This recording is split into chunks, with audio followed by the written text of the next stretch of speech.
everybody, you're watching the Christiana 321. I am the Christiana. This is a bookish video, but I'm not sitting in front of my bookshelves.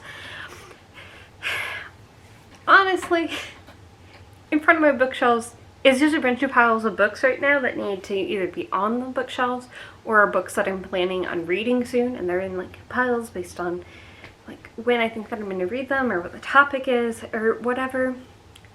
But today we are going to go through the absolutely unhinged amount of books that I bought in the month of April. It is May 1st as I am filming this, so I'm definitely not buying any more this month.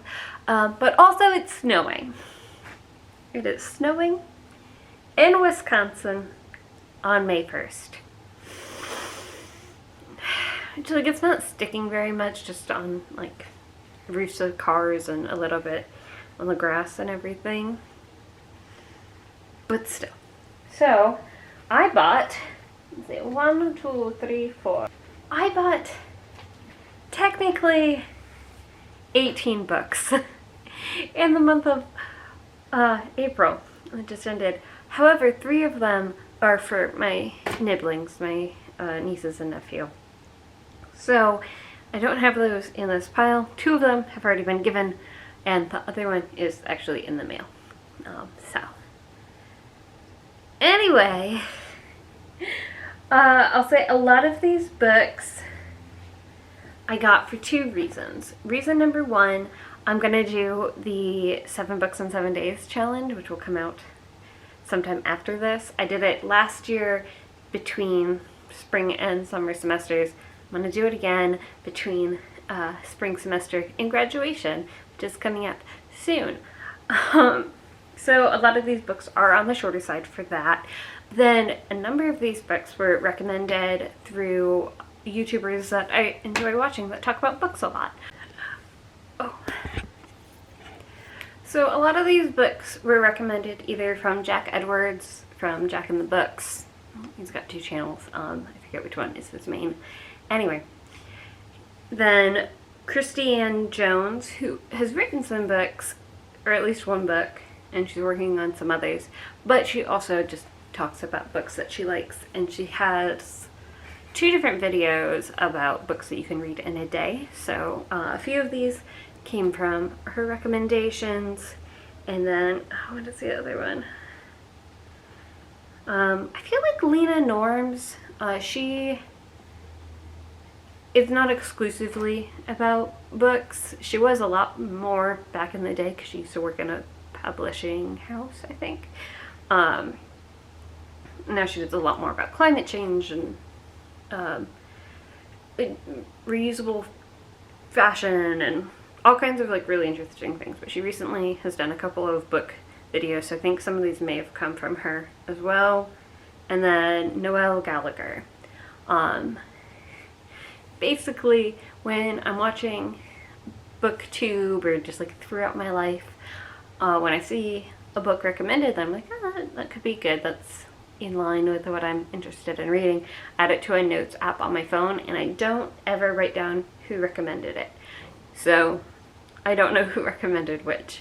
And I will say, I also watch a lot of booktubers who I don't agree with their taste in books. Like, we don't like the same things. And that's fine, because I enjoy listening to them talk about those books, and then I don't have to read them.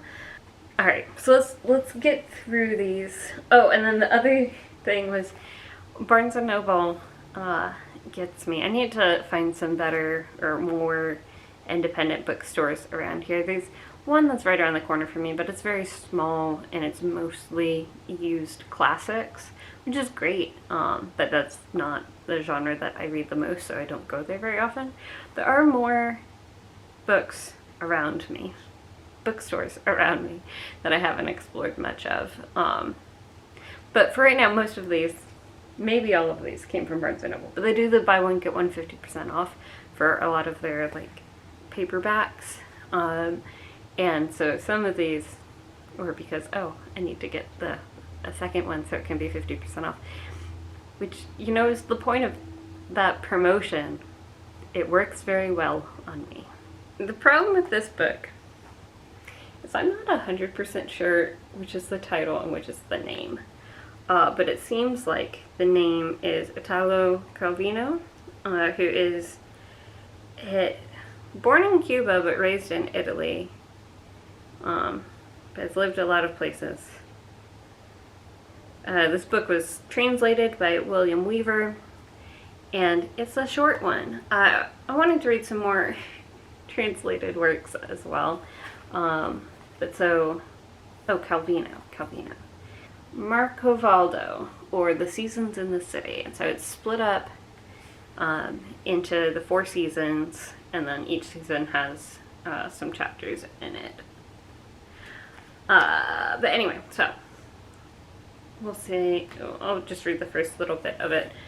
An unskilled worker in a drab northern Italian industrial city in the 1950s, 1960s, Marcovaldo has a practiced eye for spotting natural beauty and an unquenchable longing to come a little closer to the unspoiled world of his imagining. Much to the puzzlement of his wife, his children, his boss, his neighbors, he chases his dreams, gives rein to his fantasies, tries with more ingeniousness than skill to lessen his burden and that of those around him, and the results are never the anticipated ones.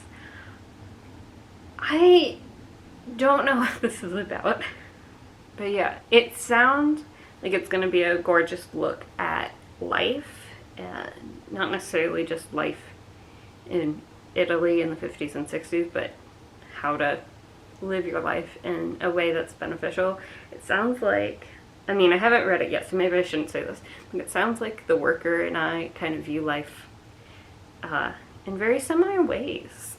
Okay, this cat is trouble. I got The Ocean at the End of the Lane by Neil Gaiman, who, if you watch book videos at all, you know who Neil Gaiman is, but I've never actually read any of his novels. I've read Coraline, but that is a children's book. So essentially, a middle-aged man returns to his childhood home to attend a funeral. Although the house he lived in is long gone, he is drawn to a farm at the end of the road, where when he was 7, he encountered the most remarkable girl and her mother and grandmother. He hasn't thought of her in decades, and yet as he sits by the pond, a pond that she had claimed was an ocean, behind the ramshackle old farmhouse where she once lived, the unremembered past comes flooding back. And it is a past too strange, too frightening, too dangerous to have happened to anyone, let alone a small boy. So my understanding of most of Neil Gaiman's work is it's kind of a magical realism thing, that's like my thing. I love magical realism. But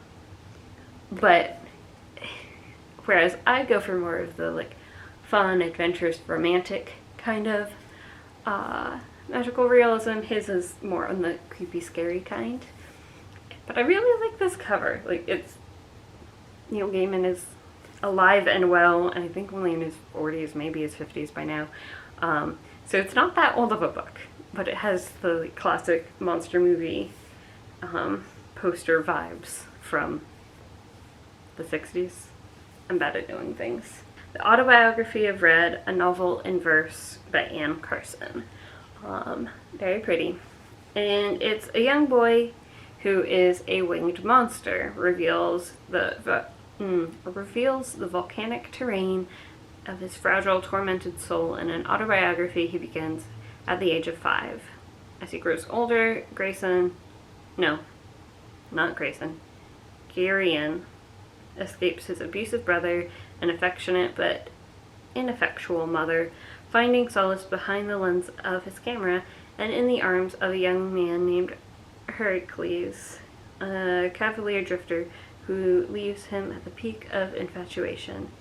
It goes on more, but I was very intrigued by the novel in verse concept. I read a few of those, not last year, maybe the year before. And some of them I got on with really well, and some of them I was just confused, and it took me a long time to read. So I don't know whether or not this is going to make a good book for the 7-day challenge, because I sometimes struggle to get through novels in verse, but it does sound really interesting. So I'm very excited to see how that goes. This one is called Passing by Nella Larson. And so I think this happens during Prohibition-y times in America, and basically there are two, okay, I was thinking they were sisters, but it looks like they're just friends. There are two women of color that are friends, and one of them is light-skinned and has the features to pass as white, and the other one does not. Oh no, it looks like, I'm going based off the description I remember from a video that I watched like a while ago. But basically, two women of colorful heritage. One decides to live her life as passing, one decides to live her life as part of the community that she was born into. And what does that mean for identity?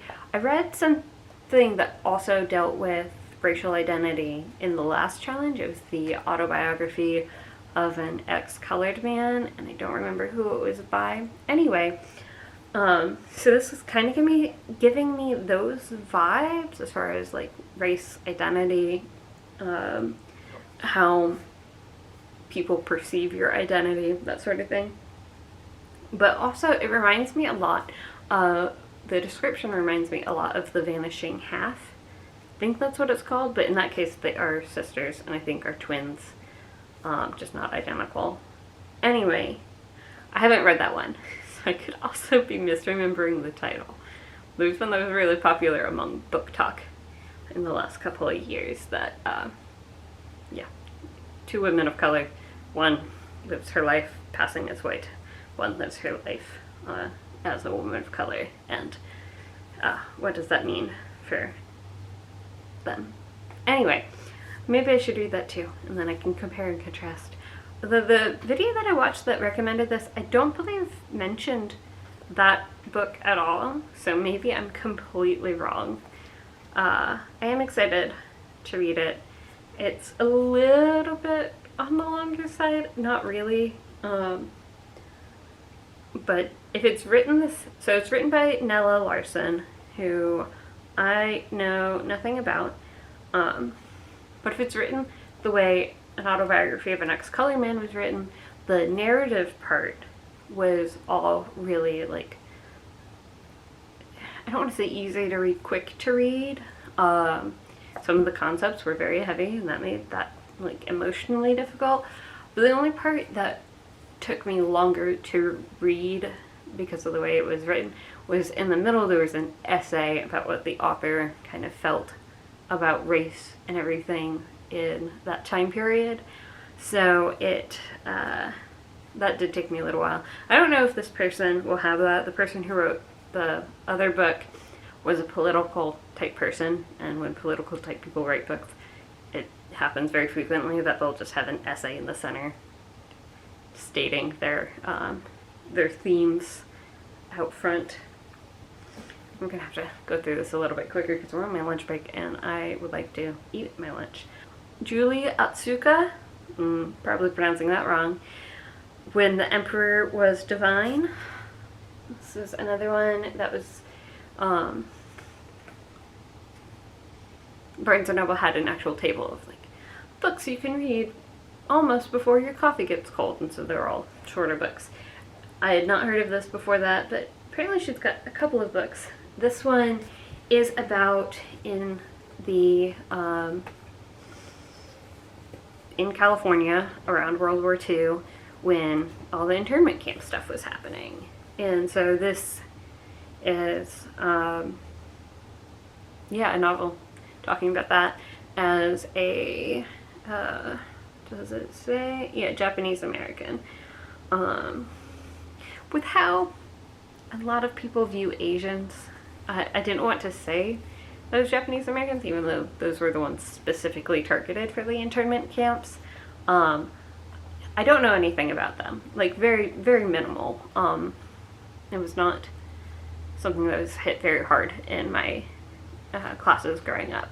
Anyway, I wondered how many just Asian Americans that weren't Japanese also got brought into the internment camps, because they were born and raised in America, and if the people doing the rounding up couldn't know for sure if you were Japanese or Chinese or Korean, I don't know. Anyway, that's just a rant about how I know nothing about history. But maybe this will bring me some knowledge. Obviously it's a novel, so it's not 100% factual based off of specific people, but I feel like the major events and facts are probably going to be fairly accurate. I don't know how to pronounce this. It's called Gochar by Vivek Shanbag. Tell me how to pronounce. I think Vivek I got right. All the other words were wrong. An acclaimed Indian writer, mesmerizing, haunting novel about families splintered by success in rapidly changing India.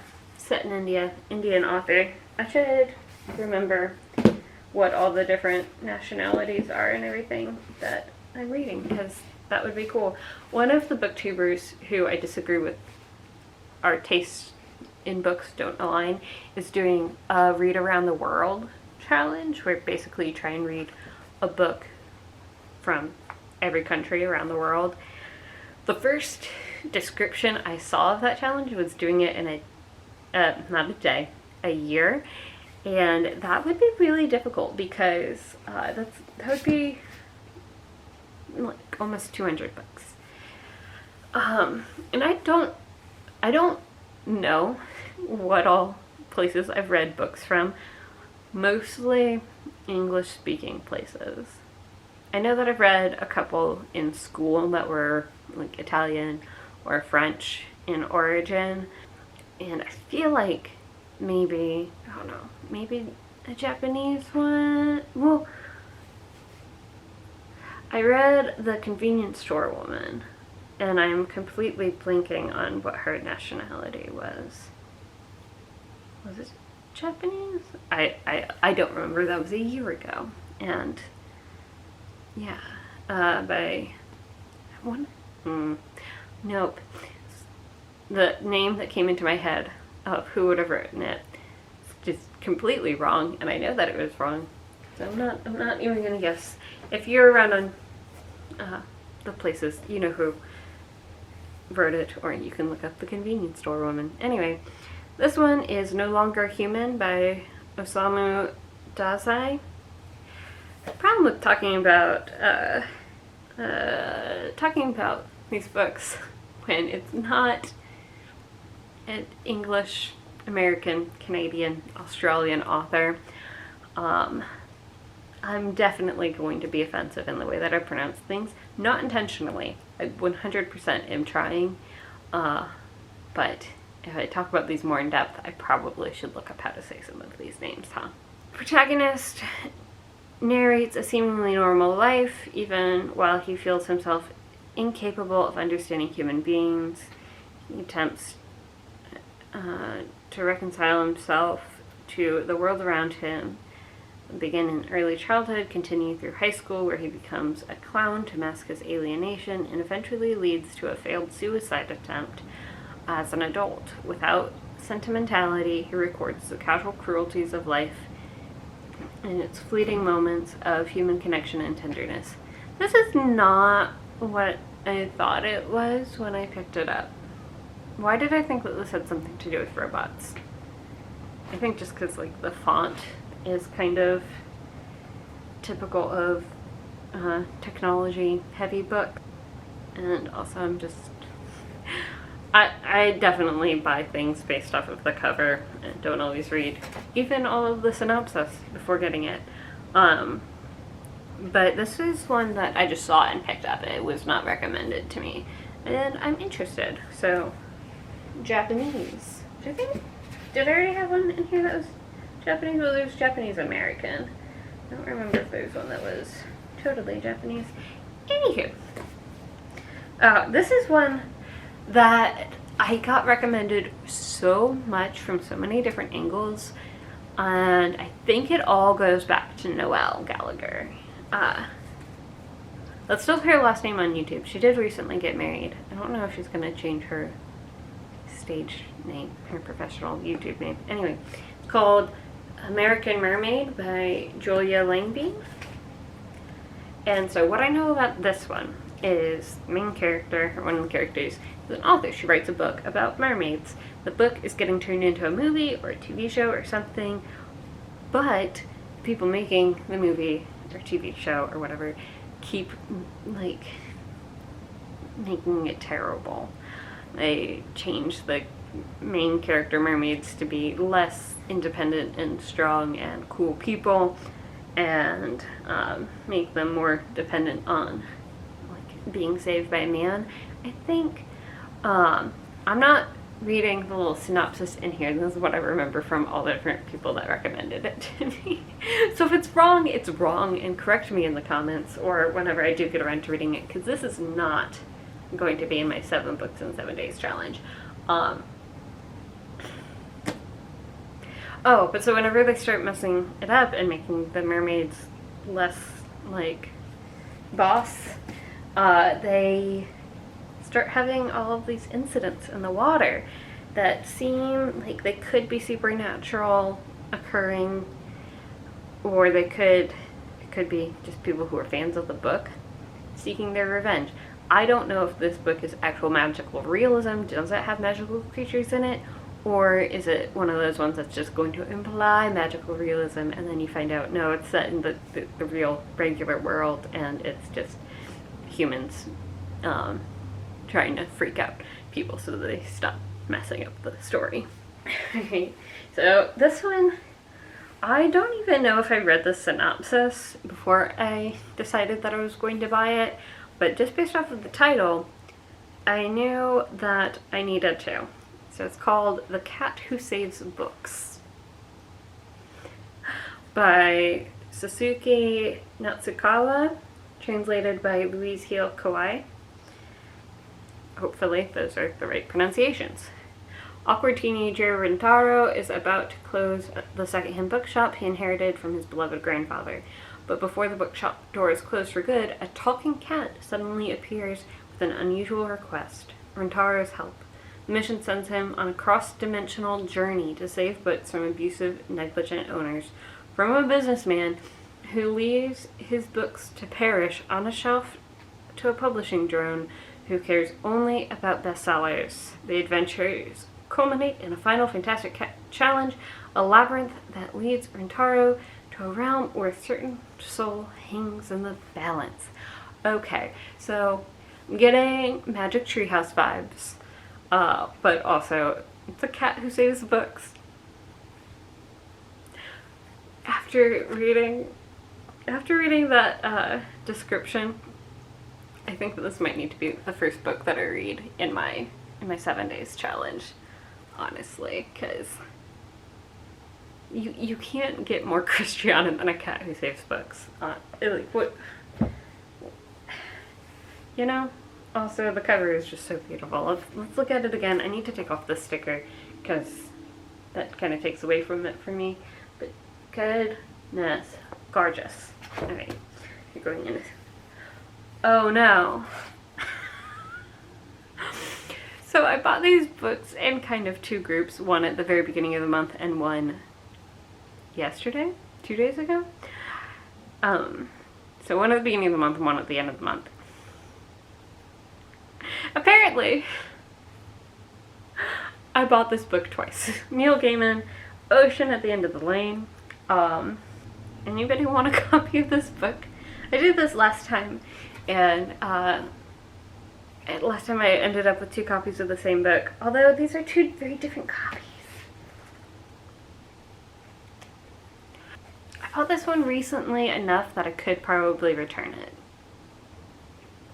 First person to comment down below if you would like a copy of one of these books, let me know. Otherwise I'm not going to return it. I don't like returning things. That is one of my toxic traits. So if you want one, let me know, and let me know which cover you like better. You can see there's like a height difference. This is what the text looks like in there. This is what the text looks like in here. I really like both of them. I feel like I would enjoy reading this one better just because it's a little bit larger to hold on to. The like classic monster movie poster is so cool. Anyway, I'll take off the sticker before I send it if this is the one that you want. Let me know in the comments below, or send me a message on Instagram. If you send me a message on Instagram that just says hi, I ignore those. If you say, hi, I saw you on YouTube, I'll respond. I get too many spam messages from people wanting to like weird things, so I just ignore any of the ones that I don't know. And if you found me on YouTube, then I know you. Anyway, if you'd like a copy, let me know. So we're getting to the end, and I've got a surprise coming up. So then, 9 Stories by J.D. Salinger is a book of 9 short stories by J.D. Salinger. So, J.D. Salinger also wrote Catcher in the Rye, which is an excellent book. However, if anybody ever tells you that they really like Catcher in the Rye, you need to know how they feel about Holden Caulfield. Is it a hilarious allegory for how ridiculous people are when they're 17? Yes. Cool. We can be friends. If it's because they idolize Holden Caulfield and still want to be like him, even though they are no longer 17, no. There's a lot more nuance to it than that, but basically, if they see Holden Caulfield as the hero of the book, that's a problem for me. Anyway, I don't know much about the short stories. For a really long time, I had this idea in my head, I've got no idea where it came from, but this idea that J.D. Salinger only wrote Catcher in the Rye. He never wrote anything else. He didn't want to write anything else. Whenever Catcher in the Rye became such a hit, he went into hiding and was like, no, I can never write anything that would top that. And I don't know where that came from, because obviously not true. Also, he's got another one called Zoe something. Anyway, he has another novel that's out as well. So why did I think that? What author actually did that I then somehow attributed to J.D. Salinger, or what did I hear about J.D. Salinger that I then somehow mixed up in my head, you know? Short stories I think would be good for the challenge just because, you know, I can read them in chunks a little bit better. I need to reorganize my pile. And then I got this book. I really don't know what it's about. It's called Milk Fed. And it was recommended, came very highly recommended. Scathing, funny, wildly erotic, and fiercely imaginative novel about food, sex, and God from the acclaimed author of The Pisces and So Sad Today. 24-year-old lapsed Jew who has made calorie restriction her religion, working as an underling at a Los Angeles talent management agency. She maintains an illusion of existential control by way of obsessive food rituals. Rachel is content to carry on subsisting until her therapist encourages her to take a communication detox from her mother, who raised her in the tradition of calorie counting. So, interesting things about diet culture and where we learn food habits from and all that, I guess. Also, it's got that on the cover. This video is going to be demonetized now. Also, fairly thick, so probably not making it to the 7 days challenge, but I'll read it soon, probably. Alright, the last of my normal books. In the Village That Is Not Burning Down, Poems, by Travis Nathan Brown. I know I have one novel in verse, but I did also want to have at least one poetry collection. I had other poetry collections, so I told you I have the notes list in my phone, and there were, I think, 4 books that were on the list that I just couldn't find at Barnes & Noble, and I wasn't going to ask for help from an employee. They were pretty busy. And so those will be for another time. But there's at least one more poetry collection that I just couldn't find. Anyway, and one that was a series of essays, I think. Anyway, In the Village That Burned Down, a collection of lyrical document. In this collection, a sort of lyrical documentary unfolds amidst the background of Midwestern decline. We reckon with a lineage that is rooted in losses and failures, heavily tinged with the absurd. Alright, so then I got these 2 that are Spring Fling books, which I think they're just trying to like keep doing blind date with a book, but it's not Valentine's Day, so they just called it something different. And the problem is, so when you check out, they have a little ISBN, little like scanner code, so that you get charged the amount that the book costs. However, then on the like receipt, it tells you what the book is. So whenever he was scanning these 2, I looked away from the little like till thing that tells you what books got scanned, and great. But then I realized I didn't have my credit card, so I had to run out to my car and grab my card, came back, and the way that works so that it doesn't hold up the line is he just prints out one little scan code and puts it on the pile of books, and then when I came back, he was able to just scan the one and it would bring back my order. Cool. What I didn't anticipate is that the last book that he scanned would then pop up on the little till thing. So that was at the beginning of the month, and I've tried to forget what it said. However, I did not. I don't know which of these 2 books it is, but one of these books is called Pet Sematary. I think it's probably the one that is labeled horror. So, the perfect eerie campfire classic. Horror. And I've seen the Pet Sematary book out in the wild, so this does seem to be approximately the right thickness.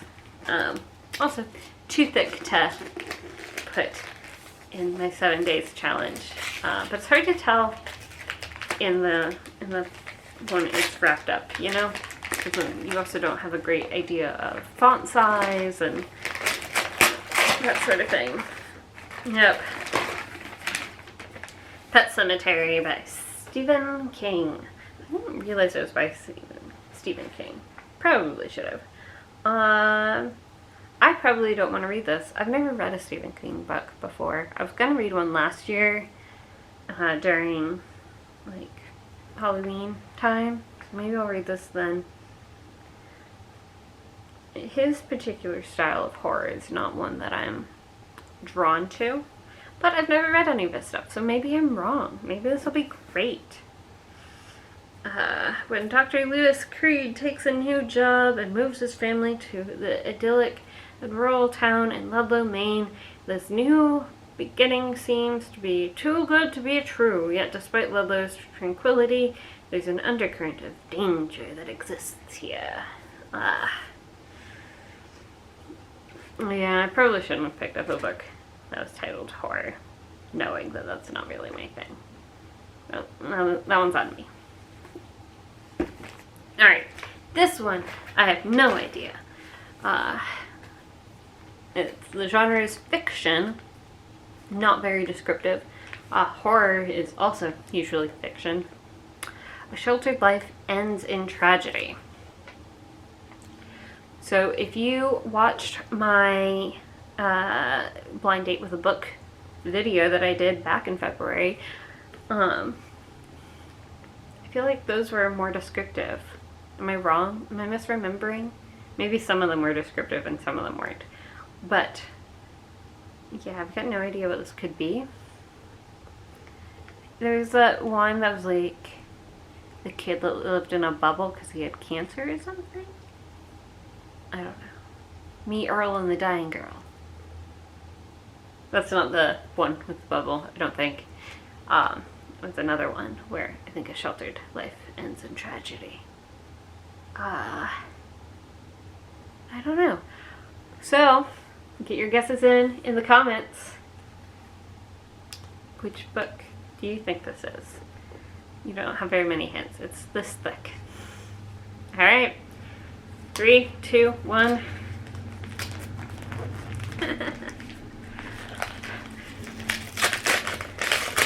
Next week, I'm also going to do some unboxing in the video. It won't be books. I don't think it's books. But just you wait. Alright.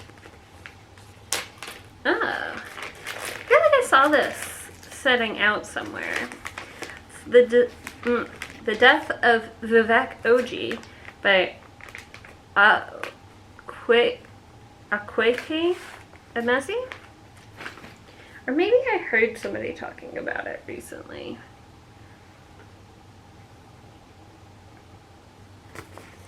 See, one afternoon in a Nigerian town, a mother opens her door to discover her son's body wrapped in colorful fabric. What follows is the tumultuous, heart-wrenching story of one family's struggle to understand a child whose spirit is both gentle and mysterious. In childhood, Vivek suffers disorienting blackouts, moments of disconnection between self and surroundings. As an adolescent, Vivek finds solace in friendship with the daughters of the Niger wives. I feel like I'm saying that wrong. Foreign-born women married to Nigerian men. Okay, maybe that's right. This author goes by they, them pronouns. I hope that I feel like I wouldn't have used a pronoun because I would not have had even a guess about Akwaeke. Pronouns are helpful, but it would also be helpful to have a pronunciation guide. I was kind of hoping it would tell me where they're from. Like, are they Nigerian themselves? Do they have family that are Nigerian? I don't know. Oh, what was this? I'm trying to think of where I saw this.